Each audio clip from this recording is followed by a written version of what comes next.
반갑습니다.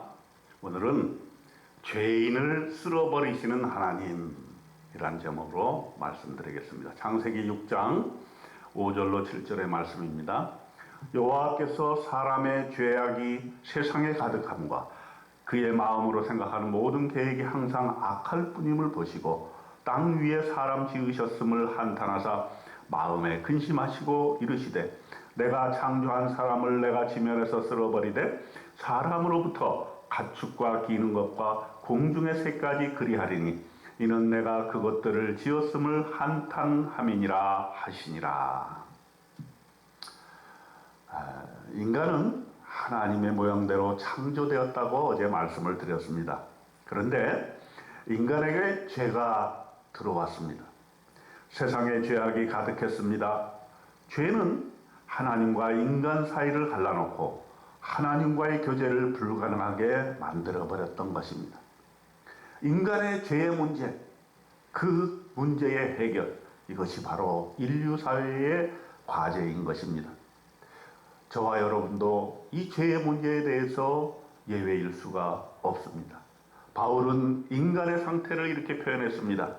모든 사람이 죄를 범하였음에 하나님의 영광에 이르지 못하더니.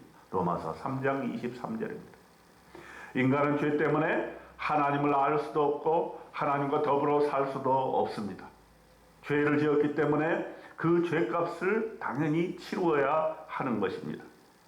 그 죄값은 바로 죽음이요 영원한 멸망인 것입니다. 창세기 6장에서는 죄의 문제에 대한 하나님의 심판을 말해주고 있습니다. 하나님은 사람의 죄가 이 세상에 가득함을 보시고 홍수로 이 땅을 쓸어버리시기를 원하신 것입니다. 죄에 대한 심판으로 인간은 어떻게 되었습니까? 첫째, 죄 때문에 하나님의 영이 사람으로부터 떠나게 된 것입니다.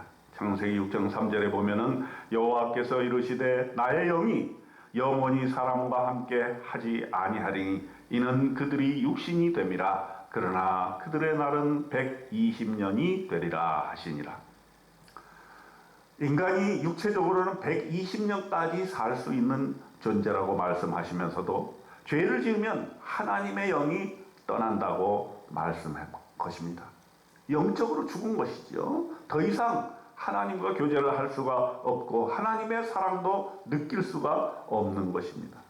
이것은 그야말로 인간에게 주어진 극단적인 성별인 것입니다. 겉으로 봐서는 육신으로는 인간이며 분명합니다. 오래 살 수 있습니다. 그러나 육만 있고 혼만 있고 영이 없는 것입니다. 영적으로 죽어있는 상태. 그렇기 때문에 동물적인 삶으로 갈 수밖에 없는 그런 인간으로 되었던 것입니다. 그러나 하나님은 또 한 번 기회를 주셨습니다. 하나님은 노아의 방주, 오늘날의 교회를 통해서 우리가 영적으로 다시 살아날 기회를 주신 것입니다. 예수께서 죄를 사하시고 우리의 영을 회복시키는 것입니다. 로마서 3장 24절에 보면 그리스도 예수 안에 있는 속량으로 말미암아 하나님의 은혜로 값없이 의롭다 하심을 얻은 자 되었느니라. 우리의 영이 살아날 기회를 하나님이 주셨습니다.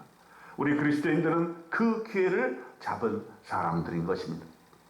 우리는 우리가 죄인이라는 것을 깨닫고 사도 바울처럼 죄인의 괴수라고까지 고백할 수 있는 지경에 이르렀습니다. 이것은 다 하나님의 은혜인 것입니다. 하나님의 은혜로 죄를 깨닫고 하나님의 은혜로 구원받고 하나님의 은혜로 영이 되살아나는 그런 놀라운 특권을 우리가 가지게 된 것입니다. 요한일서 1장 9절에 보면 만일 우리가 우리 죄를 자백하면 그는 미쁘시고 의로우사 우리 죄를 사하시며 우리를 모든 불의에서 깨끗게 하실 것이요 라고 말씀하고 계십니다. 여러분, 우리가 하나님의 창조된 모습으로 다시 회복된 것을 감사드리십시다.